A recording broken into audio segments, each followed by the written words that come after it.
बाहेर कुठे जायचं म्हटलं की माझा गोंधळ नेहमीच उडालेला असतो. पहाटे 5 वाजता उठले, घरातली कामे फटाफट उरकली, 6 वाजता घर दोघींनीही सोडलं, रिक्षा पकडली आणि थेट सर्वोदय स्टेशनला पोहोचलो.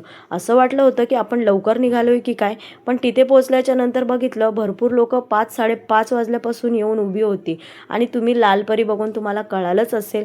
हो, आम्ही दोघी निघालोय गावाला आणि तोही 1 दिवसाचा प्रवास असल्यामुळे खूप आनंद होत होता. आता एवढी गर्दी बघून खूप टेन्शन तर आलं होतं, पण आमचं रिझर्वेशन होतं त्याच्यामुळे आम्ही दोघी निर्धास्त होतो. हां, आणि 1, 2, 3 सलग सुट्ट्या आल्यामुळे लोकं सगळीच गावाला चालली होती. भरपूर तर लोकांनी रिझर्वेशन केलं होतं, पण ज्यांनी रिझर्वेशन केलं नव्हतं त्यांचे खूप हाल झाले. आता आम्ही दोघी मस्त गप्पा मारत लोणावळा क्रॉस केला. शिंगरोबाचं मंदिर आल्याच्यानंतर दर्शन वगैरे घेतलं. बोगद्यातून जाण्याचा आनंद काहीतरी वेगळाच असतो ना. गावाला कितीही कडक ऊन असू द्या ना मित्रांनो, पण हवा इतकी छान सुटलेली असते ना आणि 1 दिवसाचा प्रवास खरंच खूप छान वाटत होतं. हो, आम्हाला जायचं होतं लग्नाला, त्याच्यामुळे मस्तपैकी दोघींनी तयार झालो. गप्पा-बिप्पा मारत मस्तपैकी आम्ही पोचलो लोणावळ्यामध्ये. लोणावळ्यात पोचल्याच्यानंतर म्हटलं की तेलकट पदार्थ खायला नको, कारण गाडीमध्ये प्रवास करायचा म्हटलं की अजून त्रास होईल. मग आम्ही फ्रुट्सच खाल्ले आणि 15 मिनिटाचा ब्रेक होता त्याच्यामुळे मस्तपैकी चहा वगैरे घेतला. इकडे-तिकडे थोडंसं फिरलो आणि परत गाडी निघाली आणि आम्ही थेट पोचलो लग्नाच्या मांडवामध्ये. तिथे पोचल्याच्यानंतर गंधाच्या कार्यक्रमाची सुरुवात होती. नवरदेव नवरी इतके छान नटले होते ना, बघून खरंच खूप छान वाटलं. आणि आपल्या गावाला पोचलोय आणि आपले पाहुणे कोणी भेटलं नाही असं होणारच नाही. खूप जणांची भेट झाली, खूप छान गप्पा वगैरे झाल्या आणि गावाला गेल्याच्यानंतर मुंबईला येण्याचा काही पाय निघत नाही. आता इथे बायकांचा हळदी-कुंकाचा कार्यक्रम चालू होता.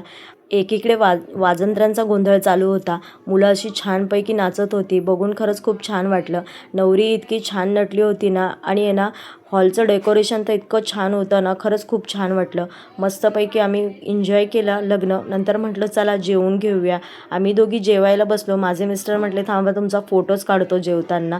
जेवण वगैरे झालं. लग्न पार पडल्याच्यानंतर मिस्टर म्हटले चल तुझी गाडी निघून जाईल, म्हणून त्यांनी मला घाईघाईत एस-टी स्टँडवर सोडलं बाईकवर. त्यांना खूप त्रास झाला कारण त्यांनी सकाळी बाईकवर आले होते आणि संध्याकाळी रिटर्न बाईकवरून यायचं होतं, कारण त्यांना दुसऱ्या दिवशी कामालाही जायचं होतं. मग मस्तपैकी एस टीमध्ये बसले. म्हटलं 5ची एस टी होती तर लवकर आपण घरी पोचू, पण एस टीमध्ये पेट्रोल संपल्यामुळे अर्धा तास तिथेच वेस्टेज गेला आणि पुढे गेल्याच्यानंतर एवढी ट्रॅफिक लागली, अर्धा-पाऊण तास तिथे गुंतून पडले. आज नक्कीच लेट होणार, कारण आज दिवसभर जेवढी मज्जा केली आणि मुलांना नेलं नाही त्याची शिक्षा मला संध्याकाळी भेटली. इतकी ट्रॅफिक लागल्याच्यानंतर मी संध्याकाळी घरी 11 वाजता पोचले आणि हा बघा कसा धूर निघत होता. मस्तपैकी एन्जॉय करत करत प्रवास आजचा खूप छान झाला आणि अक्षयचं लग्नसुद्धा छानपैकी पार पडलं. तर चला, बाय बाय.